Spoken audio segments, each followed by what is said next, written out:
The rough wooden handle of the bread loaf was still warm against Elena Martinez's palm when the shopkeeper's meaty hand clamped down on her wrist like an iron shackle, and she knew in that instant her luck had finally run out. "Thief!" Mr. Henderson's voice boomed through the general store, echoing off the wooden walls and silencing the afternoon conversations of Tascosa's modest shopping crowd. Elena's heart hammered against her ribs as every head turned toward her, faces ranging from curious to disgusted. The year was 1878, and Texas had little mercy for those who took what was not theirs, especially when you were a young woman alone with nothing but dust in your pockets and desperation in your eyes. "Please," Elena whispered, her free hand instinctively moving to protect the bread she had tucked against her worn cotton dress. "My sister, she has not eaten in 2 days. She's only 8 years old and sick with fever. I just needed something, anything." Henderson's face was red as a summer tomato, perspiration beading on his forehead despite the relatively cool October air filtering through the open door. "I do not care if she is dying. You think hard times give you the right to steal from honest folk. I work for every piece of merchandise in this store, and you will face the law for this." Elena's vision blurred with tears she refused to let fall. She was 20 years old, far too young to feel this ancient weight of responsibility, but their parents had died 6 months ago from cholera that swept through the area. Since then, it had been just her and little Maria, struggling to survive on the outskirts of town in a ramshackle cabin that leaked when it rained and offered little protection from the brutal Texas elements. "I will pay you back," Elena said, hating how her voice shook. "I swear it. I have been looking for work everywhere, but no one will hire me. Just give me time." "Time," Henderson scoffed. "The law does not wait on promises, girl. Sheriff Morrison will deal with you proper." The gathered crowd murmured their agreement, and Elena felt the walls closing in. She had heard stories of what happened to thieves in these parts. At best, she would spend time in jail. At worst, well, she tried not to think about the worst. All she could picture was Maria, alone in that cabin, fever hot and calling for her sister who would never come home. Let her go. The voice cut through the tension like a knife through butter, deep and authoritative but not unkind. Every person in that store turned toward the doorway where a tall figure stood silhouetted against the bright afternoon sun. As he stepped inside, Elena could make out his features more clearly. He was a man in his mid-20s, with dark hair that touched his collar and eyes the color of whiskey held up to lamplight. He wore a clean shirt and vest, boots that had seen work but were well maintained, and a hat that marked him as someone of means. She recognized him vaguely from seeing him ride through town, though they had never spoken. "Mr. Blackwood," Henderson said, his tone immediately shifting to something more respectful. Elena noticed he said Blackwood, but then the man's eyes flickered with something, annoyance perhaps. "It is Xerxes," the man corrected quietly. "Ryder Xerxes, and I said let her go." Henderson's grip on Elena's wrist loosened slightly but did not release. "Sir, with all respect, this girl was caught stealing. The law is the law." Ryder Xerxes moved through the store with the easy confidence of a man who knew his place in the world and was comfortable in it. He reached into his vest pocket and pulled out several coins, more than enough to cover a simple loaf of bread. He placed them on the counter with a soft clink. "There. The bread is paid for. No crime has been committed." "But sir, she already took it. That makes it theft regardless," Henderson protested, though his conviction was clearly wavering in the face of Ryder's steady gaze and ready money. "Are you telling me you would refuse payment for your goods?" Ryder asked, his tone mild but with an edge that suggested Henderson should think carefully about his next words. "Because it seems to me that would be rather poor business sense." Henderson's jaw worked soundlessly for a moment before he finally released Elena's wrist. She stumbled back slightly, clutching the bread to her chest like it was made of gold instead of flour and yeast. Her wrist bore red marks where the shopkeeper's fingers had dug in. "Thank you," Elena breathed, looking up at the stranger who had just saved her from a fate she could not bear to contemplate. "I do not know how I can ever repay you." Ryder's eyes met hers, and she was struck by the warmth she found there, unexpected in a territory where most people kept their emotions as guarded as their property. "Get your sister fed. That is payment enough." He tipped his hat to her and turned to leave, but Elena found herself following him out onto the wooden boardwalk, the October sun warm on her face. "Wait, please. I cannot just take your charity. I need to make this right." He paused, turning back to her with something like amusement dancing in those whiskey-colored eyes. "You have a lot of pride for someone who was just caught stealing bread." Heat flooded Elena's cheeks, but she lifted her chin. "Pride is sometimes all a person has left. Fair enough." He studied her for a long moment, and Elena had the unsettling feeling he was seeing far more than just a desperate young woman in a threadbare dress. "You said you have been looking for work." "Yes, sir. I can clean, cook, mend clothes, tend animals, anything honest." "But most folks in town already have help, or they." She trailed off, not wanting to speak the truth aloud, that many would not hire a Mexican girl with no family and no prospects, regardless of how hard she was willing to work. "I own a ranch about 5 miles north of here," Ryder said. "The Copper Creek Ranch. I could use help at the house, someone to manage the cooking and cleaning. My housekeeper, Mrs. Callahan, is getting on in years and the work is becoming too much for her. The pay would be fair, and there is a small house on the property you and your sister could use." Elena's breath caught in her throat. It was more than she had dared to hope for, so much more that immediate suspicion flared. "Why would you do this? You do not even know me." "No," he agreed. "But I know desperation when I see it, and I know the difference between a criminal and someone backed into a corner. Besides, Mrs. Callahan has been after me for months to find her some help. You would actually be doing me a favor." "I will not accept charity," Elena said firmly, even as her heart screamed at her not to let this opportunity slip away. "If you hire me, it will be because I earn my wages through honest work." A slow smile spread across Ryder's face, transforming his serious features into something altogether more approachable. "I would not have it any other way. Can you start tomorrow?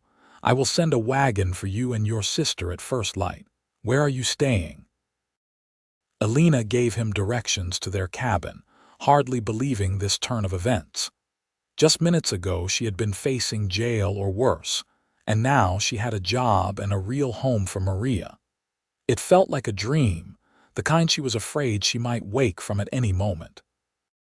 "Thank you," she said again, and this time she let all her genuine gratitude color the words. "You have saved our lives today, Mr. Xerxes." "Ryder," he corrected. "If you are going to be working for me, we should dispense with the formalities." He started to walk toward a beautiful chestnut horse tied to the hitching post, then paused.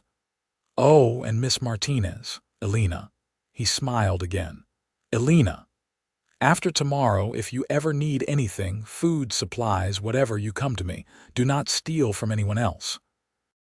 Steal from me forever if you must, though I hope it will not come to that." The words settled over her like a benediction, and Elena found herself blinking back tears for the second time that day, though these were born of relief rather than fear. "I will not steal from anyone, including you. I promise you that." Ryder nodded, mounted his horse with practiced ease, and rode off down the dusty main street of Tascosa. Elena stood there clutching her bread, watching until he disappeared from view, and wondering what twist of fate had brought such an unexpected angel into her desperate world. The walk back to the cabin felt shorter than usual, her steps light despite the heavy burden she had been carrying for months. Maria was right where Elena had left her, curled up on the thin mattress they shared, her small face flushed with fever. At 8 years old, she was all angles and 2 prominent bones, the result of too many missed meals and too much hardship. "Elena," Maria's voice was rough as she stirred at the sound of the door opening. "Did you find food?" "I did, little one."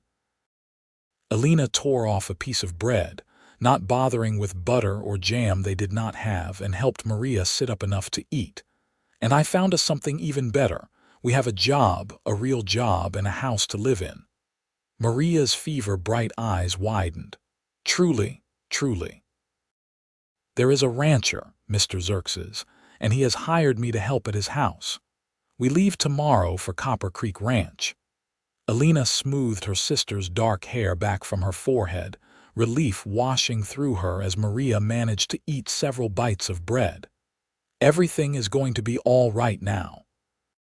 I promise." That night, Elena lay awake long after Maria had drifted back into feverish sleep, staring at the stars visible through the gaps in their roof, and thinking about the man who had changed their fortunes with a handful of coins and an unexpected kindness. Ryder Xerxes. She rolled the name around in her mind, trying to puzzle out what kind of man would do what he had done today. In her experience, people with means did not often concern themselves with the struggles of those without, especially not young Mexican women of no consequence. But he had not looked at her with pity or condescension.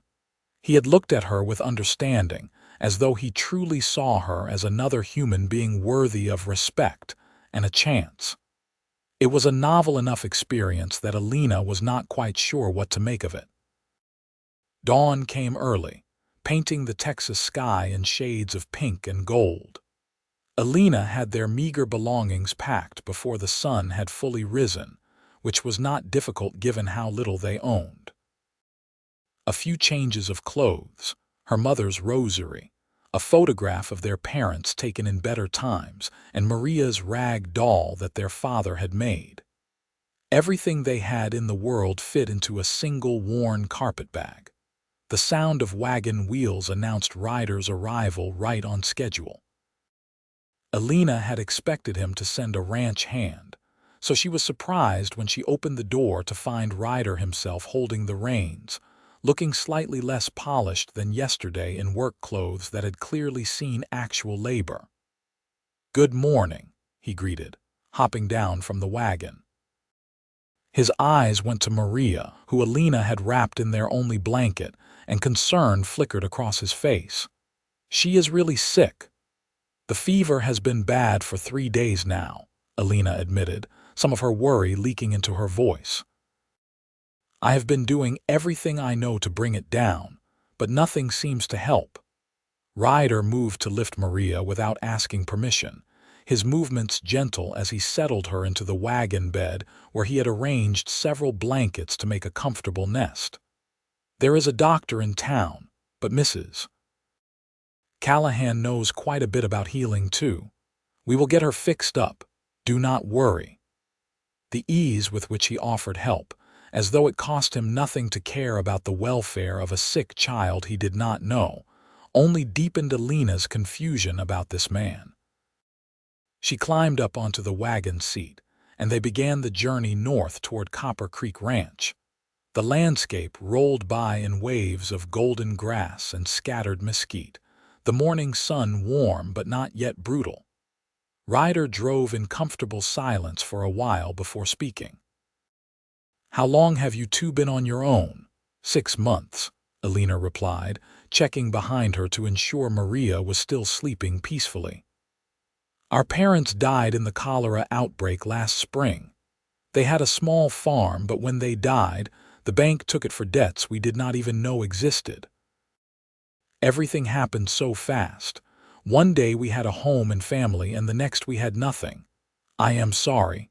The words were simple but sincere. That must have been incredibly hard. Hard does not begin to describe it, Elena said, surprised at her own honesty. There was something about Ryder that invited confidence, a quality of really listening when someone spoke. But we survived, which is more than many can say. I tried to find work in town, but there was always a reason why I was not suitable.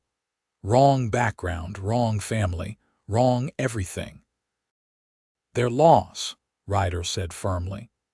Anyone with eyes can see you are a fighter, and that is worth more than a fancy name or the right skin color.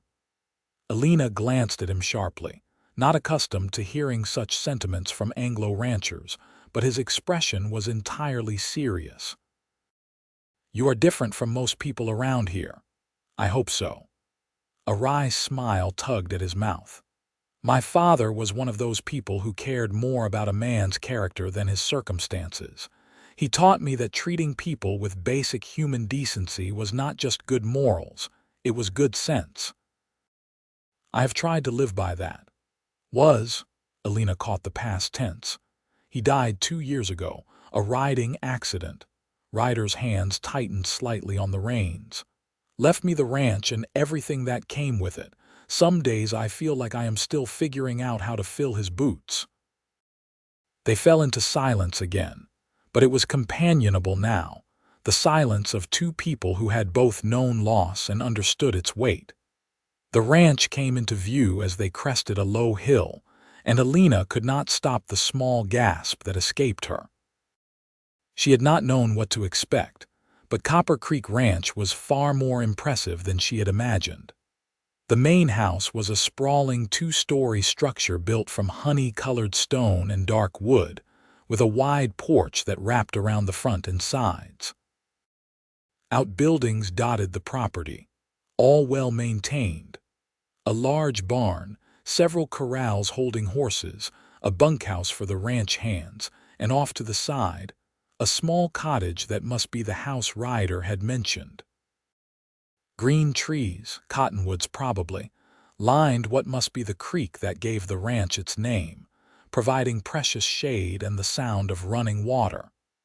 It was beautiful in the way that working ranches could be, functional but with an eye toward something more. "Welcome to Copper Creek," Ryder said, bringing the wagon to a stop in front of the main house. "Let me get Maria settled first, then I will show you around." A woman emerged from the house before they could move, her silver-streaked hair pulled back in a no-nonsense bun, and her face lined with years of hard work and genuine kindness. This had to be Mrs. Callahan. "About time you got back, Ryder. I have been keeping breakfast warm for an hour now." Her eyes landed on Elena and Maria, and her expression softened immediately. "Oh, the poor little thing, bring her inside quickly." The next hour passed in a blur of activity. Mrs. Callahan took charge of Maria with the efficiency of someone who had raised 5 children of her own, stripping away her fever-damp clothes and sponging her down with cool water mixed with herbs from her garden. She made Maria drink willow bark tea for the fever and got some broth into her as well. Elena hovered anxiously until Mrs. Callahan shooed her away. "She will be fine, dear," the older woman said kindly. "The fever is already breaking. What she needs now is rest and regular meals. You go with Ryder and learn where everything is. I will watch over her like she is my own grandbaby." Reluctantly, Elena allowed Ryder to lead her on a tour of the property. The main house was spacious and surprisingly well kept for a bachelor household, though she could see where things needed a woman's touch. Dust in the corners, windows that needed a good washing, floors that could use a proper scrubbing. The cottage where she and Maria would live was small but infinitely better than their previous cabin. It had a real roof that did not leak, glass windows, a wood-burning stove, and 2 separate rooms so Maria could have her own space. "It is not much," Ryder said, seeming almost apologetic as he showed her around the cottage. but it is sturdy and dry and you should be comfortable here." "Not much," Elena repeated, running her hand along the smooth wooden table in the small kitchen area. "This is more than I have had in months." "It is perfect." Relief crossed his face. "Good. Your main duties will be helping Mrs. Callahan with the house, cooking for me and the ranch hands, general cleaning, that sort of thing. I have 6 men working here full-time, good men who work hard and will treat you with respect or answer to me. Meals are breakfast at dawn, lunch at noon, and dinner at sunset. Sundays you get the morning off for church if you want to go, and 1 full day off every 2 weeks." "That is more than generous," Elena said, meaning it. Most household positions came with far less consideration. "You will earn every penny," Ryder assured her. "This is a working ranch, and there is always something that needs doing. But I do not believe in working people to death either. My father always said a rested worker is a productive worker." They walked back toward the main house, and Elena found herself studying Ryder when she thought he was not looking. He moved with the easy grace of someone comfortable in his own skin, pointing out features of the ranch with obvious pride. When he smiled, which was more often than she had expected, his whole face transformed. She wondered what it would be like to have someone like him smile at her for reasons that had nothing to do with employment or obligation. The thought startled her with its inappropriateness, and she quickly pushed it aside. Ryder Xerxes was her employer, nothing more. He had been kind to her, yes, but that did not mean she should let foolish romantic notions cloud her judgment. She had Maria to think about, a job to keep, and no room in her life for complications. The first few weeks at Copper Creek Ranch passed in a steady rhythm of work and recovery. Maria's fever broke completely within 2 days under Mrs. Callahan's care, and with regular meals, she began to put on much-needed weight and regain the energy of a normal 8-year-old girl. Elena threw herself into her work with fierce dedication, determined to prove that Ryder's faith in her had not been misplaced. She rose before dawn to help Mrs. Callahan prepare breakfast for the ranch hands, learning quickly that cowboys had hearty appetites and little patience for fancy food. They wanted biscuits that could stand up to gravy, coffee strong enough to wake the dead, and plenty of bacon and eggs. Lunch was usually simpler fare, sandwiches or stew that could be eaten quickly. But dinner was where Elena began to show what she was truly capable of. Her mother had been an excellent cook, skilled in traditional Mexican dishes as well as the more standard Anglo fare, and she had passed those skills on to Elena. Soon the dinner table featured her hand-rolled tortillas, spicy pozole on cold evenings, tender carne asada, and enchiladas that made the ranch hands groan with pleasure. She also mastered Mrs. Callahan's recipes for pot roast, chicken pie, and apple cobbler that Ryder declared the best he had ever tasted. "You keep feeding us like this, and we will all be too fat to sit a horse," joked Charlie, the ranch foreman, a weathered man in his 50s who had worked for Ryder's father and stayed on after his death. But his eyes were kind as he said it, and Elena knew it for the compliment it was. The house itself transformed under Elena's care. She scrubbed floors until they gleamed, beat the dust from curtains and rugs, polished every surface until you could see your reflection, and organized the chaos of Ryder's office into something approaching functionality. Mrs. Callahan praised her work ethic and taught her the things she did not already know, treating her more like a daughter than an employee. Through it all, Elena was constantly aware of Ryder's presence. He was not the kind of rancher who stayed in his office and let others do the work. He was up before anyone else, often coming in from checking on the cattle or mending fences or working with the horses, his shirts dusty and his hands calloused.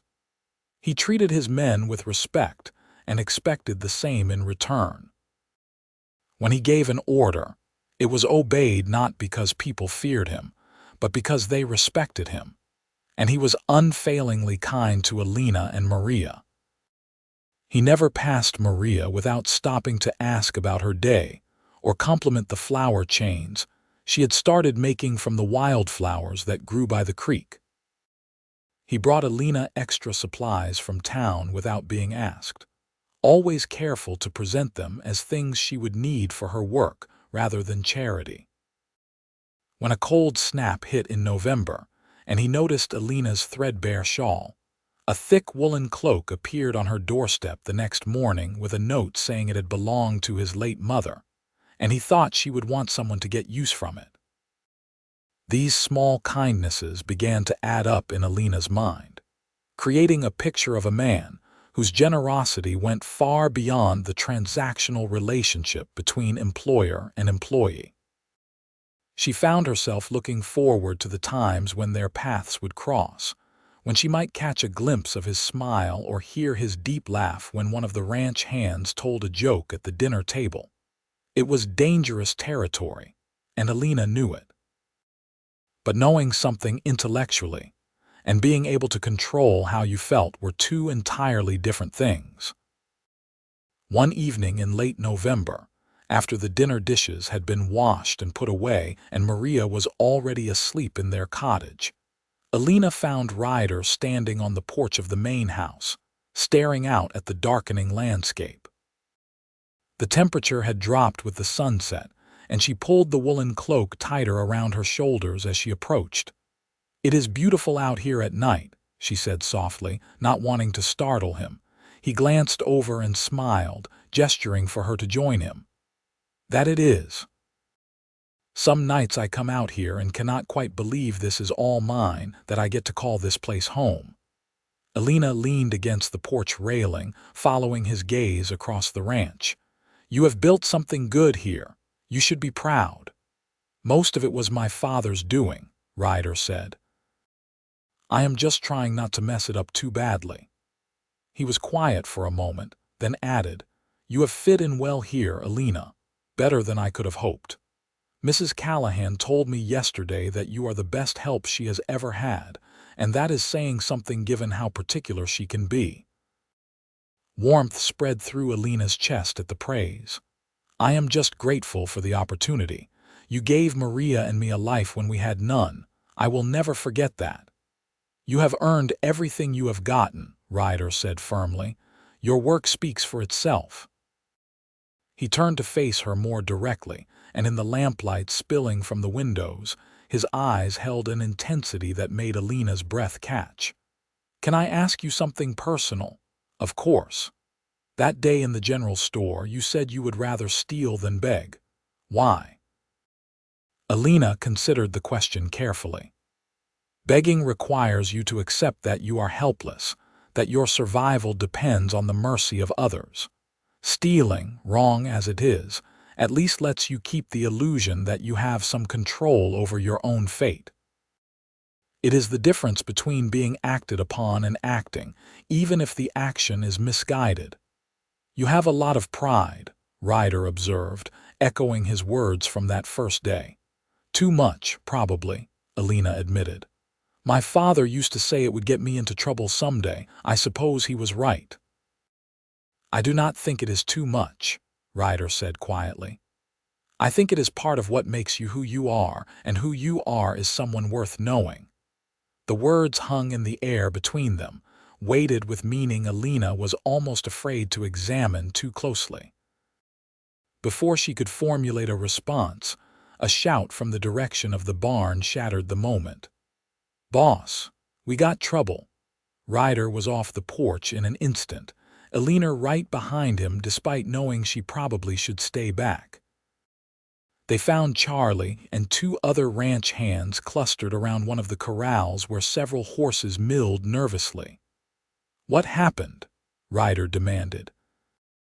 "Looks like someone tried to cut the fence and spook the horses," Charlie said grimly, holding up a pair of wire cutters that had been left behind. Martinez over there scared them off before they could finish the job, but they will probably be back. Ryder's jaw tightened. Johnson. Charlie nodded. That would be my guess. He has been making noise in town about how this land should have gone to him when your daddy died, since he is family and all.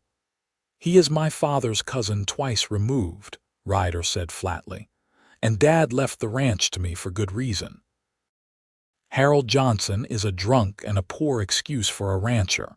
He ran his own place into the ground in less than 5 years. Be that as it may, he is getting bolder, Charlie warned. First it was just talk, then little things going missing, and now this.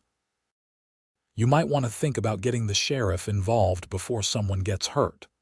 Ryder ran a hand through his hair, frustration evident in every line of his body.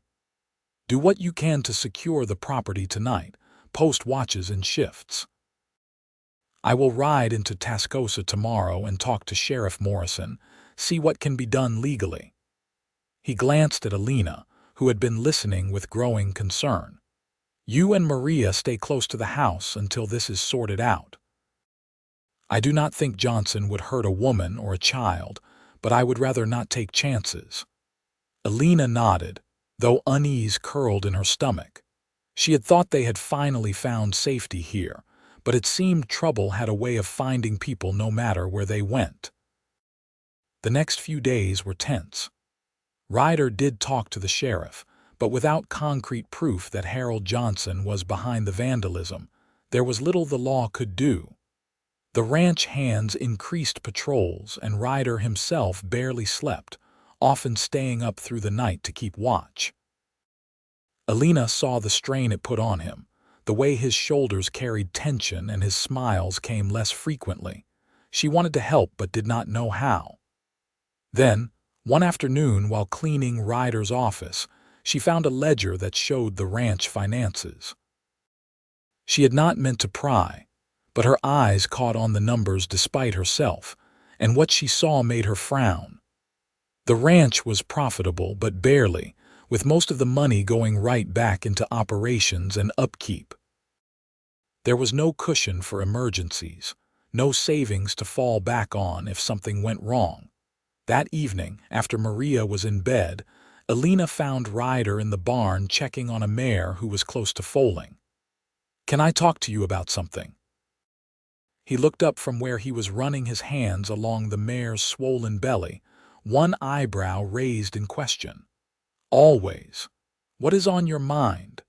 "I saw your ledgers today while cleaning," Elena said, deciding honesty was the best approach.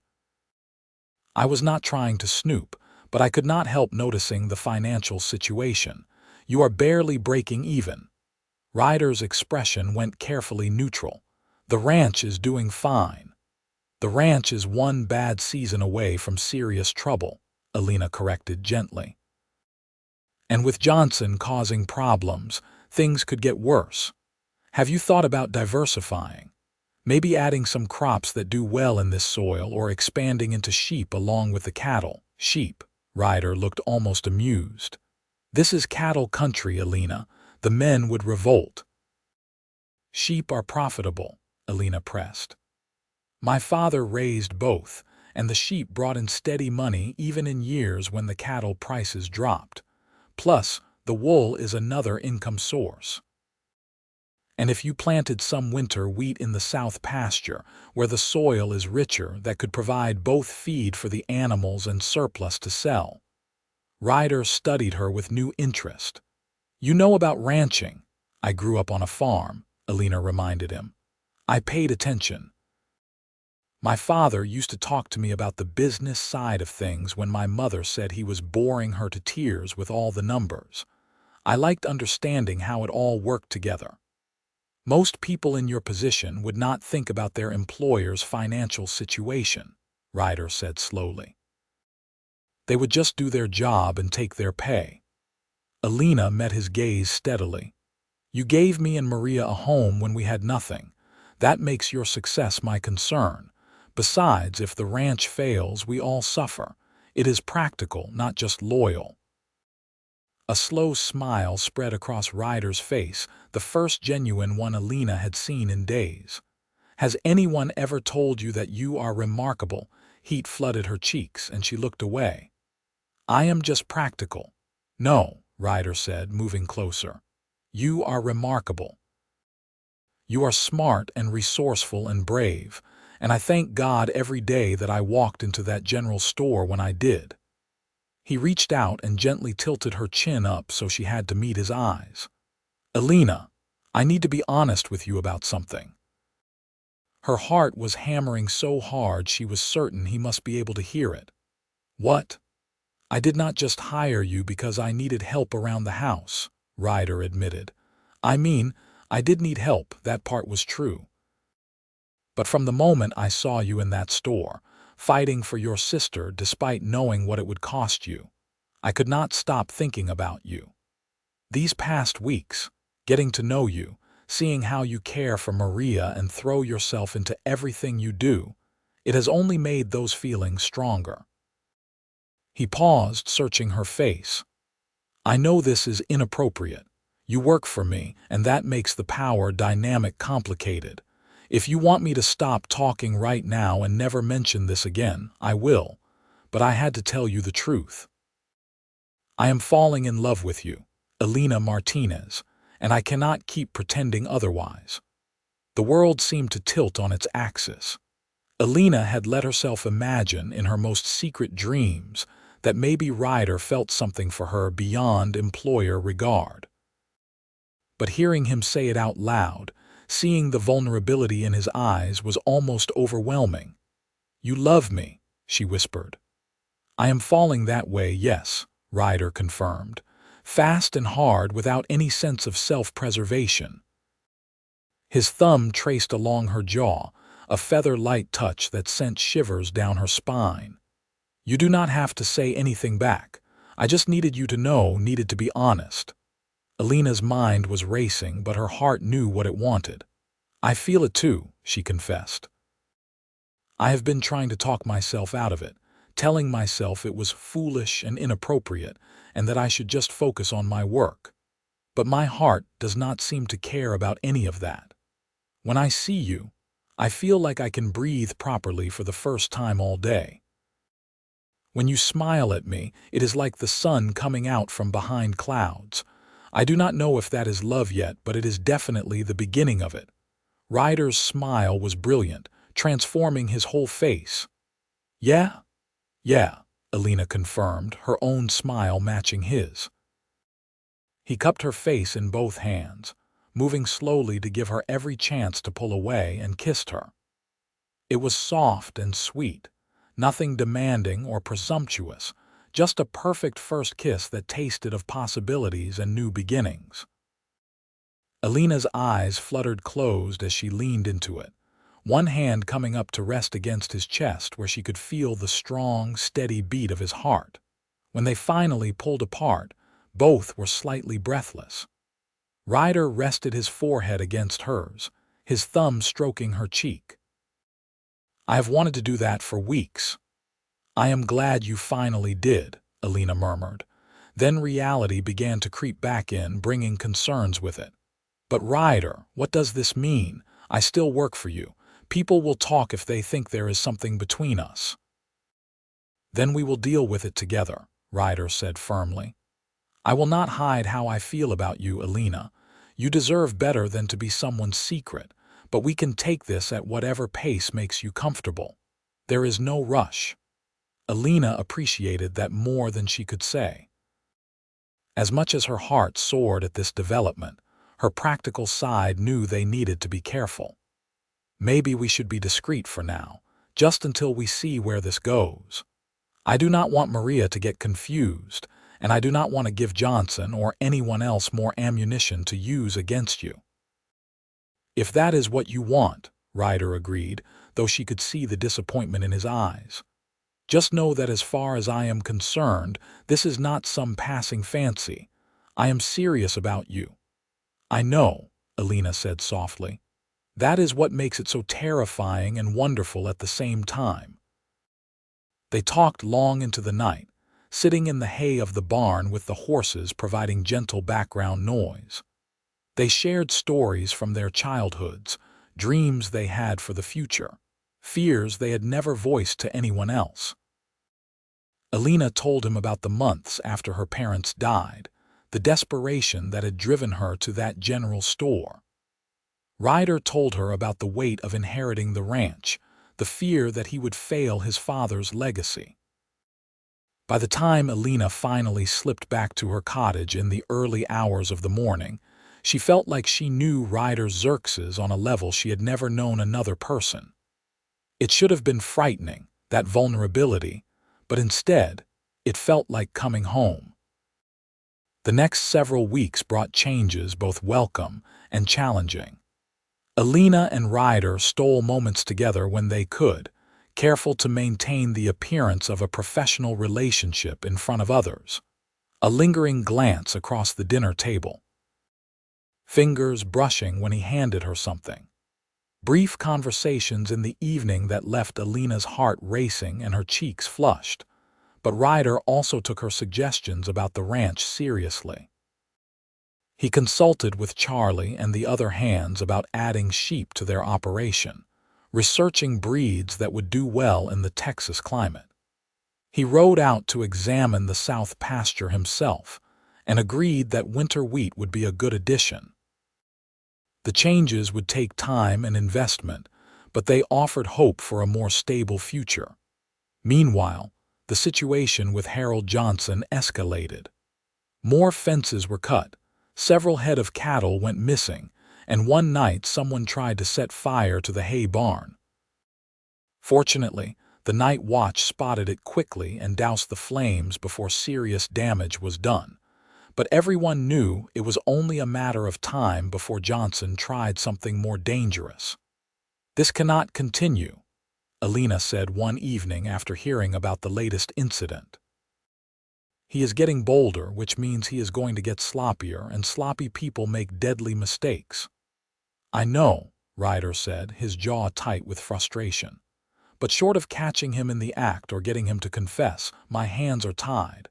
The sheriff says without proof, he cannot do anything." Elena thought about this problem from every angle. Finally, an idea began to form. "What if we give him an opportunity to incriminate himself?" Ryder frowned.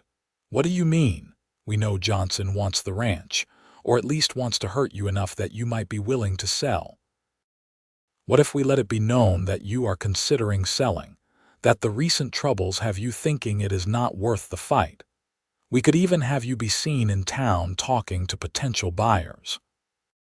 Johnson would hear about it, and it might make him confident enough to either back off, thinking he has won, or make a more direct move that we can catch him at." "That is not a bad plan," Ryder said slowly, "but it is risky. If Johnson thinks I am about to sell, he might try something big to force my hand sooner." "Then we will be ready," Elena said with more confidence than she felt. "You post guards, keep everyone on alert. If he makes a move, you catch him and finally have the evidence to take to the sheriff." Ryder studied her face in the lamplight, something like wonder in his eyes. "You are always thinking, are you not? Always trying to solve the next problem."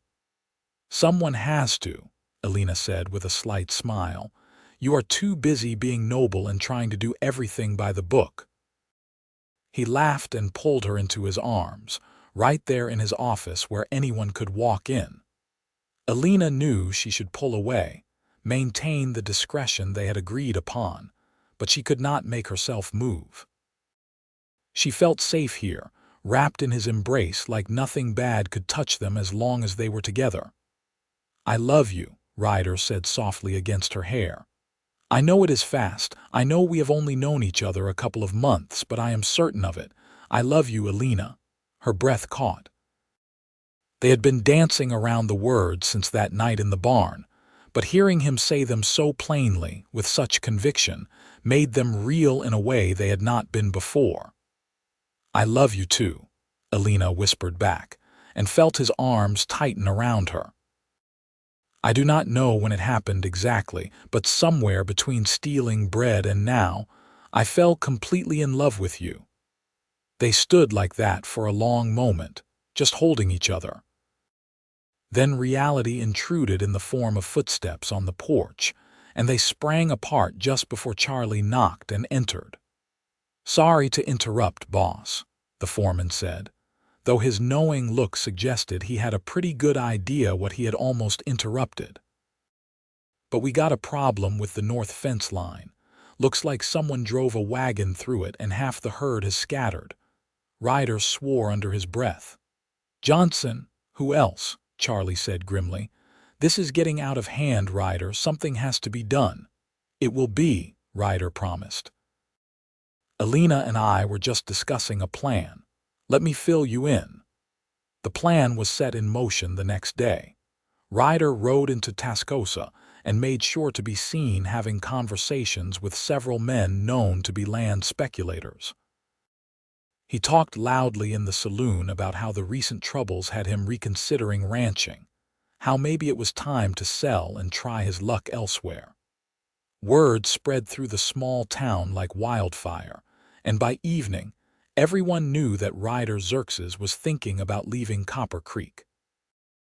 Elena waited anxiously for news, trying to focus on her work but finding her mind constantly wandering to what might be happening.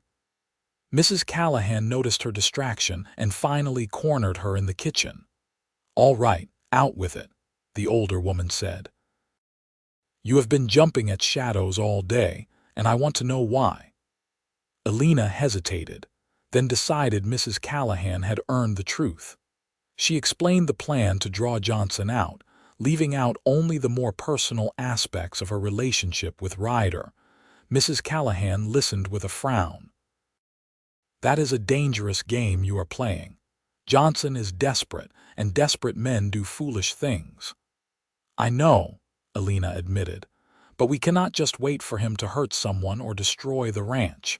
This way, at least we have some control over when and where things happen." The older woman studied her for a long moment. "You care about this place, do you not? More than just as an employer?" There was no point in lying to someone as perceptive as Mrs. Callahan. "Yes, I care about the ranch and I care about the people here. I want to see it succeed." "And Ryder, Mrs. Callahan asked gently. "Do you care about him too?" Elena felt heat rise to her cheeks. "Is it that obvious?" "Only to someone paying attention," Mrs. Callahan said with a slight smile. "And before you panic, I do not think anyone else has noticed. But I have eyes, girl, and I see the way he looks at you like you hung the moon, and the way you light up when he enters a room. That is not just employee regard." "He told me he loves me," Elena confessed, needing to share this with someone. "And I love him too. But it is complicated with me working here and everything with Johnson, and we are trying to be careful."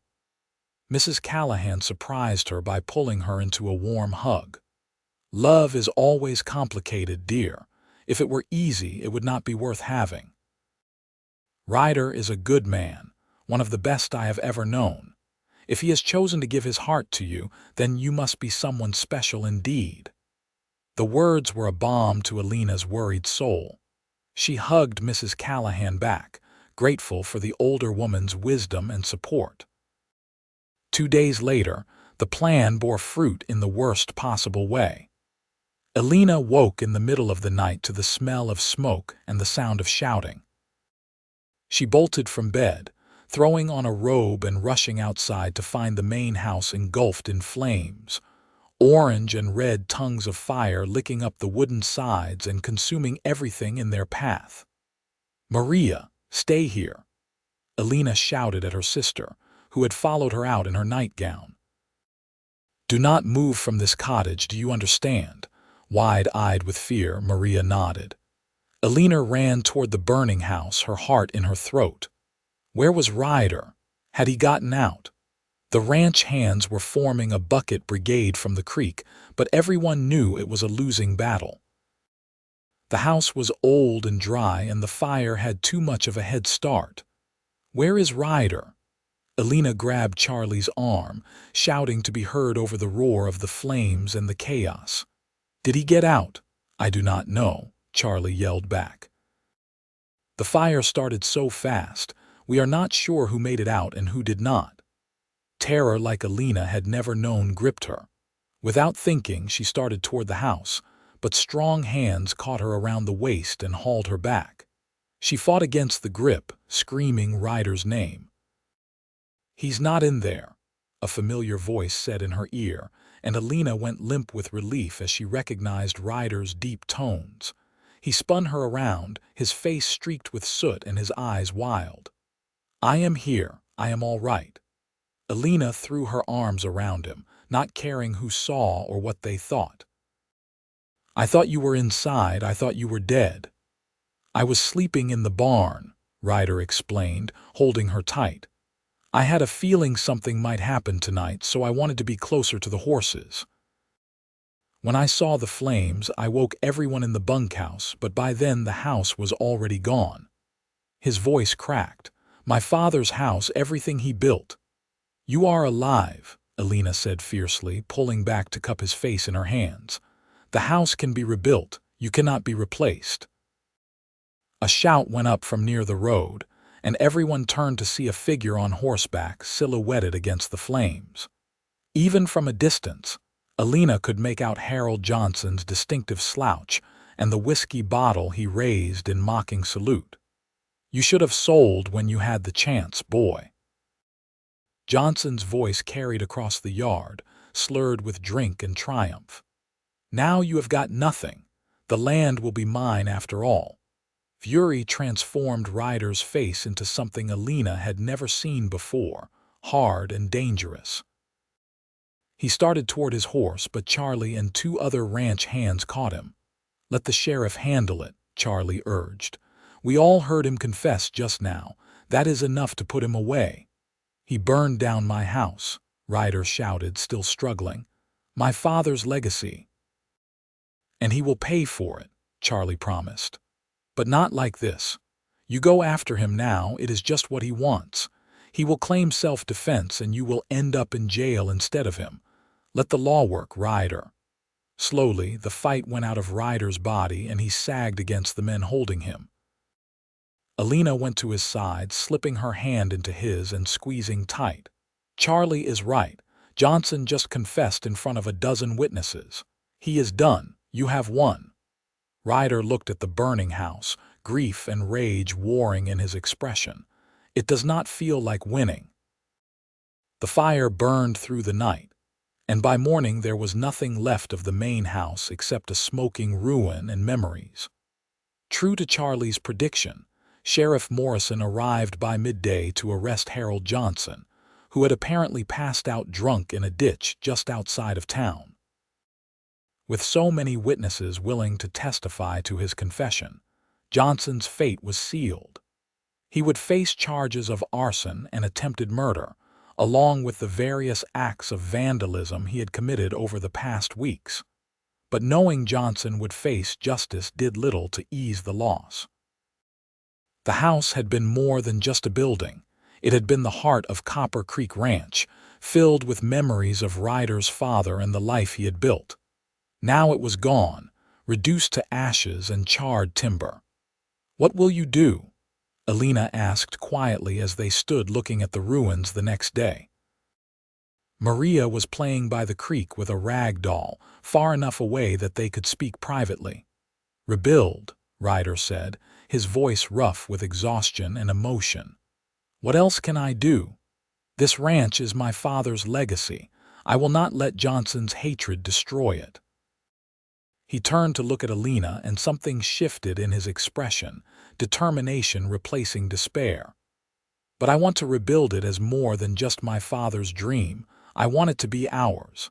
Elena's breath caught. "Ours." Ryder took both her hands in his, heedless of the ranch hands working nearby or Mrs. Callahan watching from the door of the bunkhouse where she had set up a temporary kitchen. "Marry me, Elena. I know it is fast. I know we have only known each other a few months, but I have never been more certain of anything. I love you. I want to build a life with you, raise Maria as our daughter, Fill that new house we will build with children and laughter and love.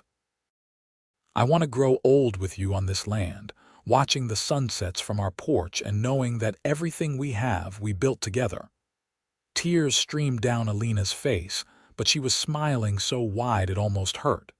"Yes, yes, I will marry you." Ryder whooped and picked her up, spinning her around as she laughed and cried at the same time. When he set her down, he kissed her thoroughly, not caring at all that they had an audience. The ranch hands cheered, and Mrs. Callahan dabbed at her eyes with her apron. "Well, it is about time," Charlie called out. "We all figured you two would work it out eventually, but you sure took your sweet time about it." Maria came running up, confused by the celebration. "What is happening? Why is everyone so happy?" Elena knelt down to her sister's level, taking her small hands. "Ryder asked me to marry him, and I said yes. That means he is going to be part of our family. How do you feel about that?" Maria looked between Elena and Ryder, her young face serious as she considered this development. Then she broke into a smile. "Does that mean we get to stay here forever? And Ryder will be like my brother, more like your brother-in-law," Ryder said, crouching down beside Elena. "But yes, if you will have me as part of your family, I would be honored." Maria threw her arms around both of them, and Elena felt something tight in her chest finally loosen. They were going to be all right, more than all right. They were going to be a family. The wedding took place 6 weeks later in the small church in Tascosa. It was a simple affair, but beautiful in its simplicity. Elena wore a dress that Mrs. Callahan had made for her, soft cream muslin with lace at the collar and cuffs, and she carried wildflowers that Maria had picked that morning. Ryder wore his best suit and looked so handsome that Elena's heart stuttered when she saw him waiting for her at the altar. Maria stood beside Elena as her maid of honor, beaming with pride in her new dress. Charlie stood with Ryder, the old foreman clearly moved by the ceremony, even if he tried to hide it. The church was packed with people from town and neighboring ranches, many of whom had been skeptical at first about Ryder marrying his housekeeper, but all of whom had been won over by the obvious love between the couple. When the minister pronounced them husband and wife, Ryder kissed Elena like it was the first and last kiss they would ever share, pouring everything he felt into it. The congregation cheered, and Elena felt joy so complete it was almost painful. The reception was held at the ranch, or what was left of it. The main house was still just a foundation with the beginning of a frame, but they had set up tables in the yard, and Mrs. Callahan had organized a feast that seemed to go on forever. There was music and dancing, and Ryder held Elena close as they swayed to a fiddle tune under the stars. "Happy," he murmured against her hair. "Happier than I have ever been," Elena replied honestly. 6 months ago I was stealing bread and wondering how we would survive. Now I have a husband I love, a home, a future. It is almost too much to believe." "Believe it," Ryder said, pulling back to look at her. "This is real, and it is just the beginning. We are going to build something amazing here, Elena. I can feel it." She believed him. As she looked around at the celebration, at the ranch hands who had become like family, at Maria laughing with one of the neighbor's children, at Mrs. Callahan crying happy tears, Elena knew with certainty that she had found where she belonged. The next year was one of hard work and incredible reward. The new house rose from the ashes of the old, this time built with stone and better engineering to resist fire. It was larger than the original, with room for the growing family Elena and Ryder hoped to have. Elena had input in every decision, from the layout of the kitchen to the color of paint on the walls, and the result was a home that felt truly theirs rather than just an inheritance from Ryder's father. The ranch itself thrived under their combined management. Ryder's natural instincts as a cattleman combined beautifully with Elena's head for numbers and innovation. They added sheep just as Elena had suggested, and while some of the older hands grumbled at first, they could not argue with the profit margins. The winter wheat did well too, providing feed and income that helped stabilize the ranch's finances. Maria flourished in her new life. With regular meals and security, she grew strong and bright, attending the school in town and making friends. She adored Ryder, following him around the ranch whenever he would let her and learning everything she could about horses and cattle. Ryder, for his part, treated her exactly as he would a younger sister, patient with her endless questions and proud of her accomplishments. But the greatest joy came in the spring of 1880, when Elena discovered she was pregnant. Ryder's reaction when she told him was everything she could have hoped for, sweeping her into his arms and holding her like she was made of precious glass. "We are going to have a baby," he kept saying, wonder in his voice. "Our baby." "Are you happy?" Elena asked, though she could see the answer on his face. "Happy does not begin to cover it," Ryder said, placing his hand gently on her still flat stomach. "I love you so much, Elena. You have given me everything I did not even know I wanted." The pregnancy was not easy. Elena suffered from sickness in the early months that left her weak and unable to keep food down. Ryder fussed over her constantly, bringing her soda crackers and ginger tea, reading to her in the evenings when she was too tired to move. Mrs. Callahan took over more of the household duties, insisting that Elena needed to rest and take care of herself and the baby. As her belly grew, so did Ryder's protectiveness. He did not want her lifting anything heavy or working too hard. Elena found it endearing even when it was slightly frustrating, because she could see how much he cared, how desperately he wanted her and the baby to be healthy. "I am pregnant, not made of sponge sugar," she told him one evening when he tried to prevent her from walking to the barn. "Women have been doing this since the beginning of time. I will be fine." "Humor me," Ryder said, wrapping his arms around her from behind and resting his chin on her shoulder. "I know you are strong and capable. I know you could probably deliver this baby yourself if you had to, but you are carrying my child, the most precious thing in the world to me besides you. Let me take care of you, please." How could she argue with that? So Elena let herself be coddled and cared for, and found that she did not mind it as much as she thought she would. After a lifetime of being the one who had to be strong, the one everyone else depended on, it was nice to lean on someone else for a change. The baby was born on a crisp October morning, almost exactly 2 years after Elena had stolen that loaf of bread. The labor was long and difficult, lasting through the night and into the next day. Ryder stayed by her side the entire time, holding her hand and wiping her forehead with a cool cloth, whispering encouragements and promises of how much he loved her. When their son finally entered the world with a lusty cry, Elena collapsed back against the pillows, exhausted but elated. The midwife cleaned the baby and wrapped him in a soft blanket before placing him in Elena's arms. "You have a beautiful boy," the woman said with a smile. "Strong and healthy with a good set of lungs on him." Elena looked down at her son, at his tiny perfect features and the way his little hand curled around her finger, and felt love so profound it took her breath away. Ryder leaned over them both, tears streaming unashamedly down his face as he touched the baby's soft, dark hair. "He is perfect," Ryder breathed. "He is absolutely perfect." They named him Daniel Thomas Xerxes, Daniel after Elena's father and Thomas after Ryder's. Little Danny, as everyone soon called him, became the light of their lives.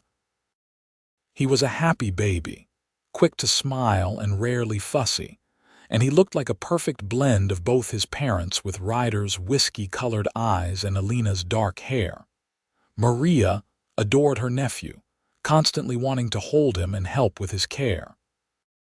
She took her role as aunt seriously, reading to him even though he was far too young to understand and singing him Spanish lullabies that their mother had once sung to them.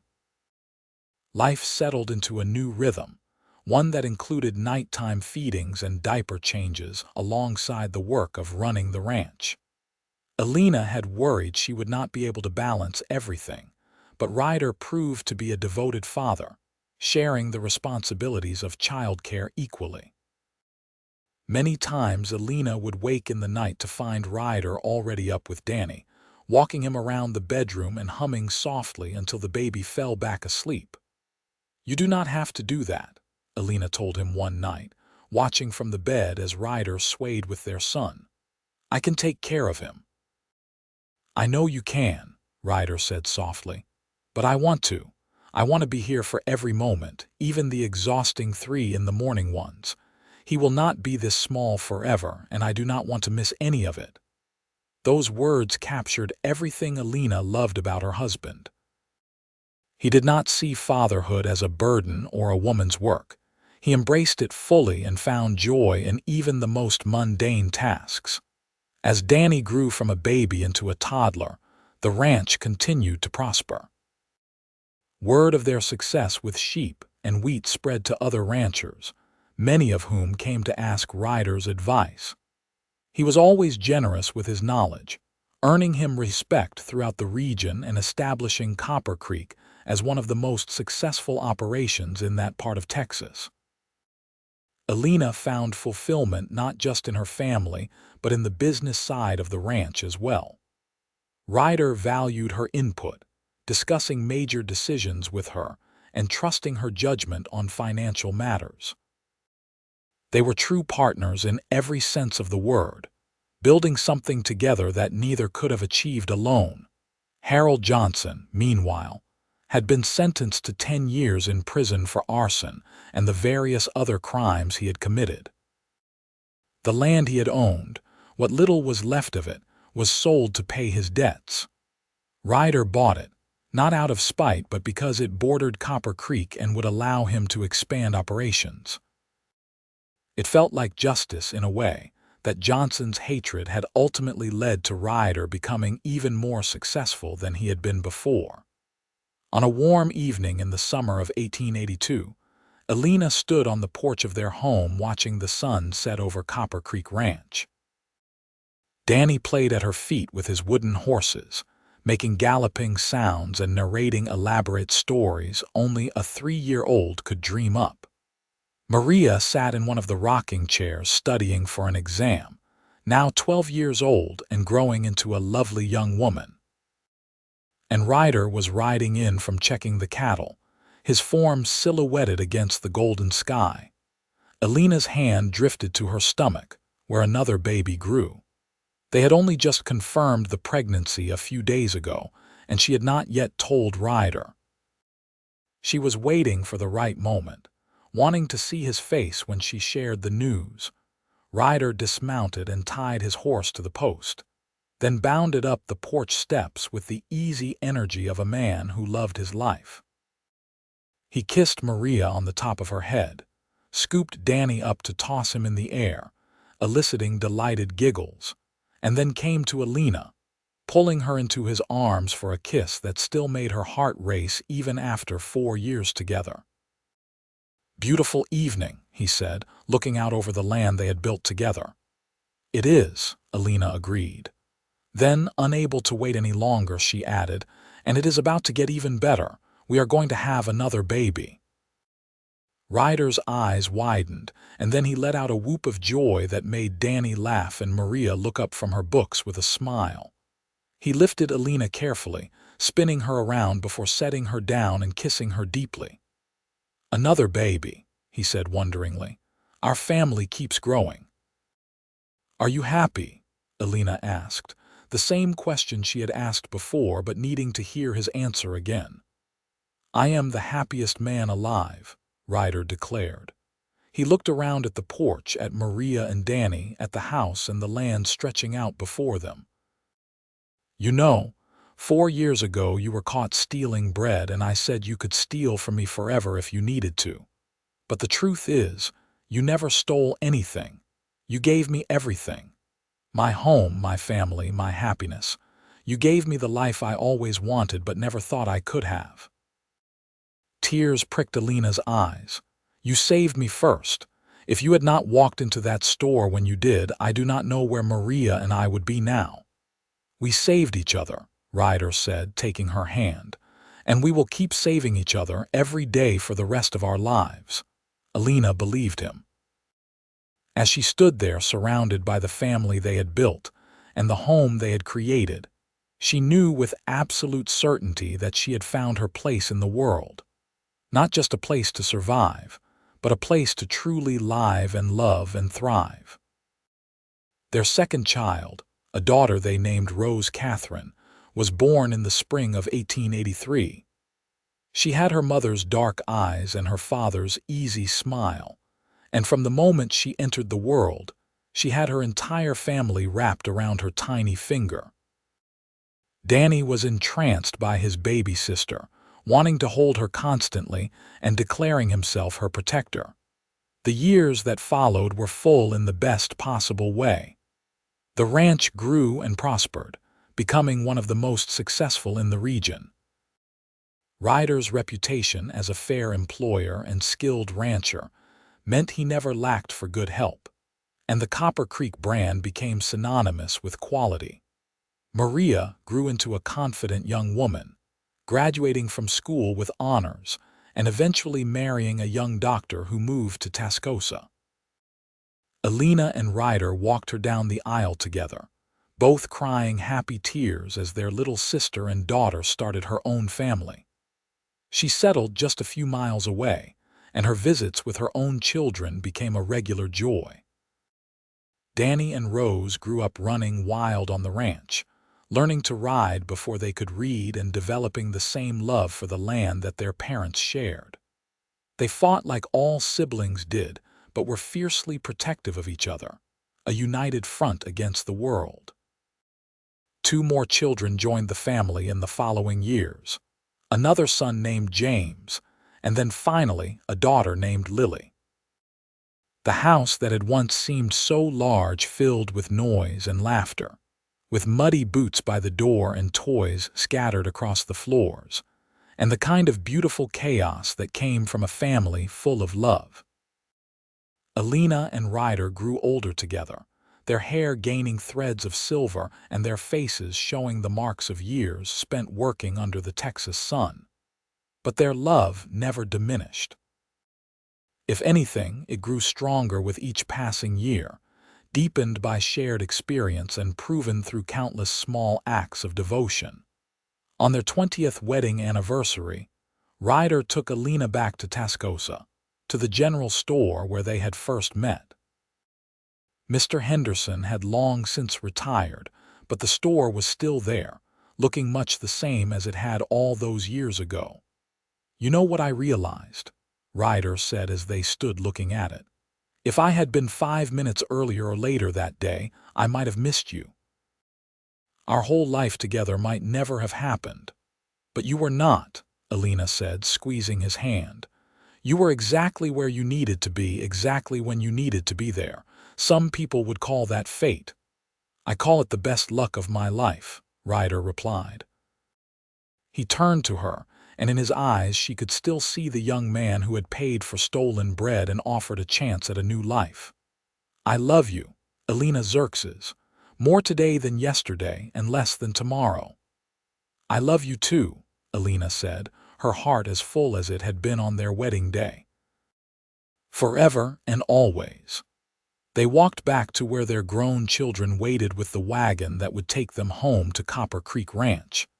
Danny was managing most of the day-to-day operations now, preparing to take over when Ryder eventually decided to step back. Rose was engaged to be married, planning a wedding for the fall. James was away at school studying agriculture, determined to bring modern techniques to the ranch. And Lily, their youngest, was preparing to leave for a teaching college, wanting to make her own mark on the world. As they rode home together, surrounded by the family they had built and returning to the land they had made their own, Elena reflected on the journey that had brought her here. From desperate poverty to stealing bread for survival to finding love in the most unexpected place. Every hardship had led to something better. Every closed door had opened another. She leaned her head on Ryder's shoulder, comfortable after 20 years of marriage, and smiled. Life had been hard, yes. There had been struggles and losses and moments when she had not been sure they would make it through. But there had also been so much joy, so much love, so many blessings that she had never dared to dream of in those dark days before Ryder walked into her life. The sun was setting as they arrived home, painting the sky in brilliant shades of orange and pink. The house stood solid and welcoming, smoke curling from the chimney where the cook fire burned. Cattle grazed in the distance, sheep dotted the hillsides, and fields of wheat swayed in the evening breeze. It was beautiful and peaceful, and everything they had worked so hard to build. "Home," Ryder said simply, helping Elena down from the wagon.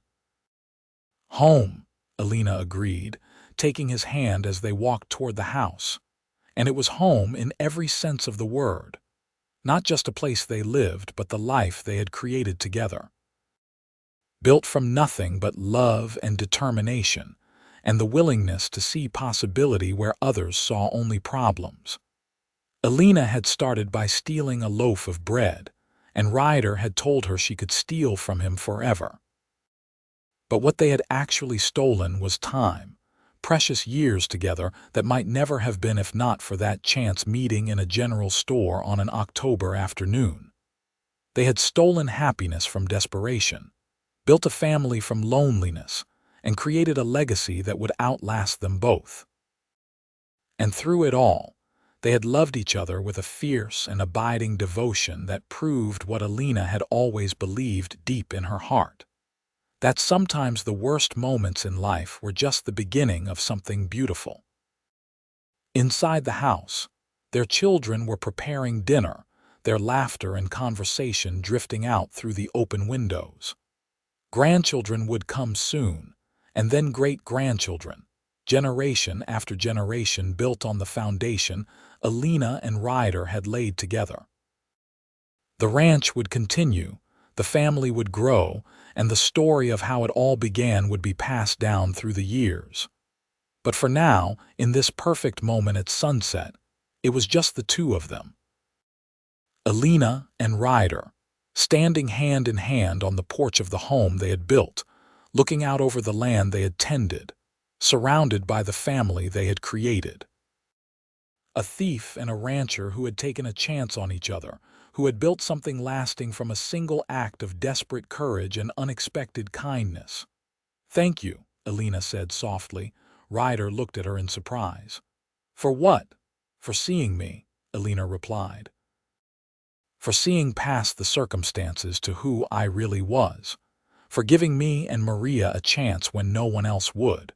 For loving me even when I could not imagine being worthy of it. For building this life with me." Ryder pulled her close, kissing her forehead with infinite tenderness. "You never have to thank me for loving you. It has been the greatest privilege of my life." They stood together as the stars began to appear, one by one, in the darkening Texas sky. Tomorrow would bring new challenges and new joys, as every day did. But tonight, they had this moment of perfect peace, this feeling of being exactly where they belonged. The story that had begun with theft and desperation had become one of love and abundance. The girl who had stolen bread to save her sister had become a woman who built an empire with her hands and her heart. The rancher who had paid for stolen goods had found riches beyond measure in the family he gained, and in the end, that was what mattered most. Not the land or the cattle or the success they had achieved, but the love they had nurtured and the family they had created. That was the true legacy of Copper Creek Ranch, the real treasure that would be passed down through generations. As they finally turned to go inside, Elena took one last look at the sky, at the stars scattered like diamonds across black velvet. Somewhere out there, other people were struggling. Other desperate souls were making impossible choices. She hoped they would find their own Ryder, their own unexpected chance at happiness. She hoped they would discover, as she had, that sometimes the darkest moments were just before dawn. But mostly, she was simply grateful. Grateful for every day, every moment, every breath of this life she had been given. Grateful for the man beside her, the children inside, the home they had built together. Grateful for a loaf of stolen bread and a rancher's unexpected kindness that had changed everything. The door closed behind them, shutting out the night and gathering them back into the warmth and light of their home. And as Elena helped prepare dinner surrounded by the people she loved most in the world, she knew with absolute certainty that she had found exactly what she had been searching for all along. Not just survival, but a life worth living. Not just shelter, but a home filled with love. Not just existing, but truly, deeply, wonderfully living. And it had all begun with a single act of desperate courage and a stranger's unexpected mercy. From stealing bread to stealing hearts, Elena had come so far. And every step of that journey, every hardship overcome and every joy embraced had led her here, to this place, to this moment, to this love, to home.